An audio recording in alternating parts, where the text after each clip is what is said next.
Hello students, myself Mr. Himesh Kumar Srivastava.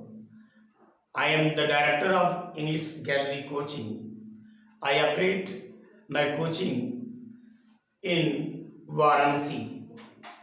आज मैं आप लोगों को टेंस की पहचान हम हिंदी वाक्यों में कैसे करेंगे और इंग्लिश के सेंटेंस दिए रहेंगे तो हम कैसे करेंगे। मैं एक चार्ट बोर्ड पर पहले से वर्कआउट किया हूं और केवल ओरली ढंग से मैं समझाऊंगा कि आप कैसे पहचानेंगे कि हिंदी में वो किस टेंस का है और इंग्लिश में भी वो किस टेंस का है। पहला एग्जाम्पल, राम बाजार जाता था बता रहा है पास्ट को, ता बता रहा है इंडेफिनिट को, तो राम जाता था ये किस टेंस का है? पास्ट इंडेफिनिट का। राम जा रहा था ये किस टेंस का है? रहा था बता रहा है पास्ट को, रहा बता रहा है कंटिन्यूअस को, तो ये हो गया पास्ट कंटिन्यूअस का। उसी तरह से राम जा चुका था, पास्ट परफेक्ट। उसी तरह से राम 2 दिनों से बाजार जा रहा था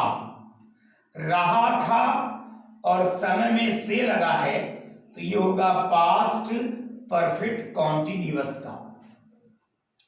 स्टूडेंट्स फिर से एक बार, राम जाता था, था पास्ट इंडेफिनिट।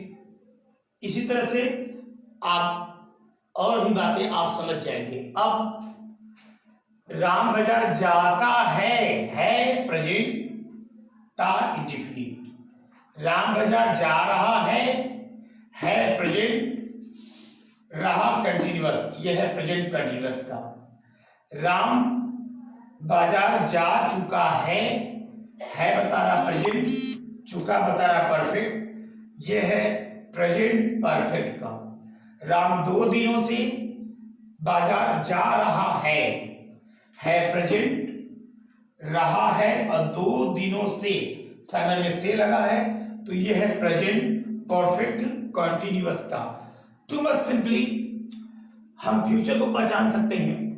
राम बाजार जाता होगा, ता होगा फ्यूचर इंडेफिनिट टेंस का। राम बाजार जा रहा होगा फ्यूचर कंटिन्यूअस का। राम बाजार जा चुका होगा फ्यूचर परफेक्ट टेंस का ये वाक्य है। राम 2 दिनों से जा रहा होगा फ्यूचर परफेक्ट कंटिन्यूअस का।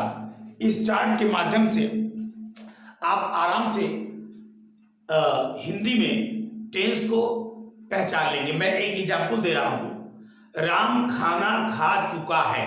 हम कैसे पहचानेंगे? राम खाना खा चुका है बता रहा है प्रेजेंट को और चुका बता रहा है परफेक्ट को, तो ये किस टेंस का हो गया? प्रेजेंट परफेक्ट का। अब इंग्लिश में हम कैसे पहचानेंगे? मैं पहला सेंटेंस बोल रहा हूं, Ram did not go to market. Did लगा है तो ये हो गया पास्ट इंडेफिनिट का। Ram was going to market, was लगा है तो ये हो गया पास्ट कंटिन्यूअस का। Ram had gone to market, had लगा है तो ये हो गया पास्ट परफेक्ट का। Ram had been writing a letter for 2 hours, had been लगा है तो ये हो गया पास्ट परफेक्ट कॉन्टिन्यूअस का। Same way we are very easy to identify about the tenses of present. I go to market, go है verb का first form, ये हो गया प्रेजेंट इंडेफिनिट का। He goes to market, ES लगा है goes में तो ये हो गया प्रेजेंट इंडेफिनिट का। He is going to market, is लगा है और वर्ब गो में ING, ये हो गया प्रेजेंट कंटिन्यूअस का। He has gone to market, has लगा है और गो का third form go went gone, gone आया है तो ये हो गया प्रेजेंट परफेक्ट का। He has been writing a letter since Monday, has been लगा है और टाइम में सिंस लगा है तो ये हो गया प्रेजेंट परफेक्ट कॉन्टिन्यूअस का। In the same way I shall write a letter, shall लगा है तो ये हो गया फ्यूचर इंडेफिनिट का। I shall be writing a letter, shall be लगा है, वर्ब में आईएनजी, राइटिंग वर्ब में आईएनजी ये लगा है तो ये हो गया फ्यूचर कंटिन्यूअस का।